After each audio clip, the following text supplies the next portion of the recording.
What if I told you every single Michael Jackson era was already written in his birth chart before they even existed? Because when you actually connect his albums to his birth chart, you begin to see what patterns start to emerge. Let's begin with his early era in the Jackson 5 and his first 4 solo albums. The sixth house rules daily work, routine, health, productivity, and pets. Michael's chart has a sixth house stellium in Leo and a sixth house Virgo sun and Pluto. These placements perfectly encapsulate him having worked since he was a child and all of the precision and perfection that went into his craft. How his work would consistently affect his health and wellness, and then not forgetting his deep love of animals. Virgo's archetype is the healer, and combined with his sixth house influence, it's no wonder he was so dedicated to humanitarianism. His natal sixth house Mercury in Leo is retrograde, and that adds another layer to how his talent was developed and expressed. Mercury in Leo wants to perform and be seen, but when it's retrograde, that kind of expression is turned inwards. And under that sixth house influence, it needs to be properly processed, refined, and perfected before it's released. This shows up as the relentless rehearsals and discipline. He was trained into his outward expression, a constant reworking of how he used his voice, tone, and delivery. This is why his performances feel so intentional, even at a young age.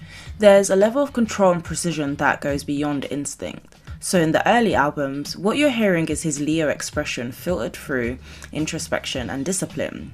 A child learning how to craft emotion into performance, not just feel it.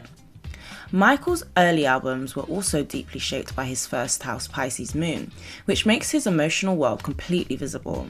He really embodied his songs, and this placement gave his voice that ethereal and magnetic sincerity that sounded very mature at the same time. This is reflected by his moon squaring his 9th house Saturn. Now let's look at Off the Wall, Michael's 5th solo studio album, which first gave him a name for himself. The themes of Off the Wall are escapism, liberty, hedonism, and romance. Off the Wall is where we see his Venus conjunct Uranus in Leo begin to show off his charisma and sense of innovation. Michael's MC trine his Venus and Uranus is what triggered his public breakthrough, as the MC represents our career and public recognition. When trine Venus, it can give someone an abundance of natural talents such as singing, writing, dancing, painting, and acting. And when the MC is trine Uranus, you have an unconventional ability to really innovate your career path and become successful.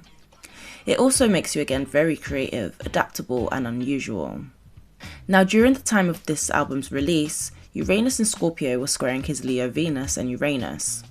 Uranus square Venus is what represents how this album broke him out of his old identity, showing off his new sound and new sensuality and charm. The song Don't Stop Till You Get Enough is Venus conjunct Uranus in Leo being the rhythmic freedom, full body felt joy and ecstatic pleasure it exudes. Rock With You would be the warmth, romantic vibes and sensuality of his Venus in Leo. And Off the Wall's liberation and his breakthrough from his child star identity would be his Uranus in Leo. Thriller activates more of the Plutonian energy in his chart. The concept of Thriller being horror and fantasy are quintessential Pluto and Neptune energy. This album is what shot him to stardom, being the best-selling album of all time. And during the release of Thriller, Pluto in Libra was transit in his 8th house, and Jupiter in Scorpio was conjunct his 8th house in Neptune, which gave this album the global reach and mass power. His Jupiter in Libra is at 28 degrees, which is the household name degree, which is what Thriller certainly made him. Again, his Uranus in Leo really shows out in this album. Combined with his 8th house Neptune, it shows how innovative this album was with its cinematics, and Neptune rules film and fantasy.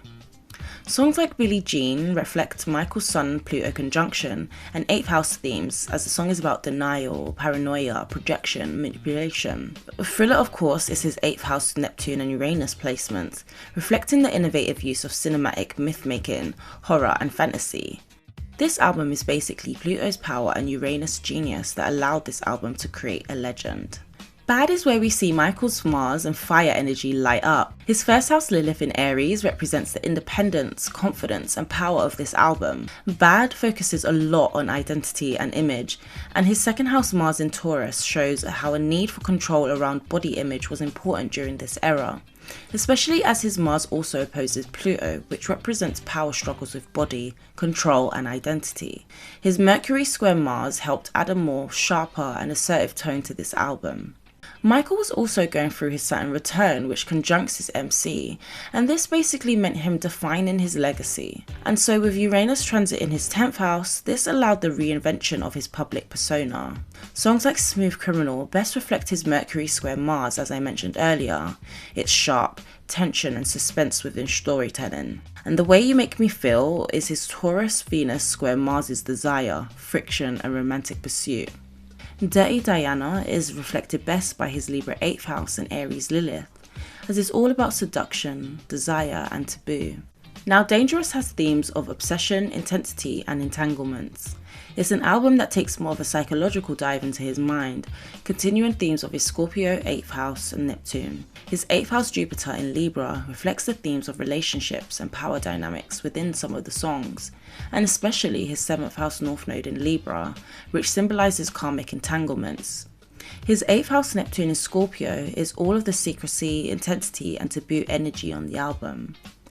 Who Is It is his 8th house Neptune and Libra North nodes being the betrayal, illusion and emotional confusion of the song. Black or White's themes of global unity and social justice would be his Libra Jupiter, and Remember the Time is certainly his Pisces Moon and Neptune bringing nostalgia and emotional dreaminess.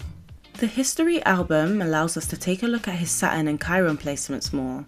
The album is about judgment, injustice and struggle. This album really activates his Saturn conjunct MC aspect. As with this aspect, it means a lot of hard work and responsibility are part of your karmic destiny. It can make the native have a strong sense of duty and determination to do something significant with their life. And this album served as a defensive response to the 1993 child essay allegations and tabloid scrutiny. And during the release of this album, Saturn was transiting his ascendant and moon. This sort of transit can be depressive and emotionally heavy, and Chiron aspecting his sun would activate the identity wounds. It was essentially saying, face your pain publicly. The song Scream reflects his Saturn-Uranus aspect, symbolising frustration and rebellion against pressure and authority.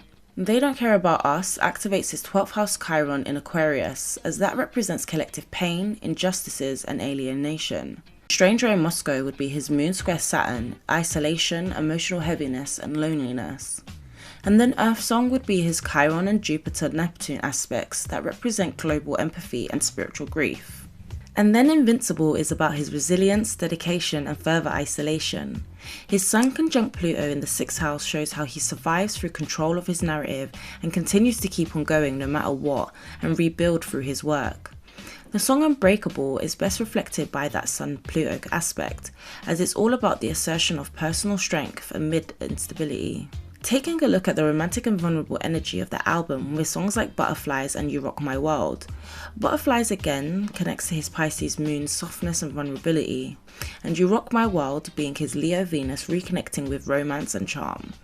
The theme of isolation is also throughout the album, connecting to his 12th house Chiron in Aquarius and hidden wounds. Moon square Saturn is emotional loneliness and the feelings of being unsupported. Songs like Speechless and The Lost Children reflect that, and the song Privacy would be his 12th house and Saturn themes of withdrawal and protection from the outside world. His albums are a great reflection of his chart. It's where every transformation, emotion and reinvention show a soul that was constantly balancing vulnerability, power and the weight of being seen on such a massive scale. And as always, thanks for watching. Which artist should I take a look at next? Leave a comment below and don't forget to like and subscribe.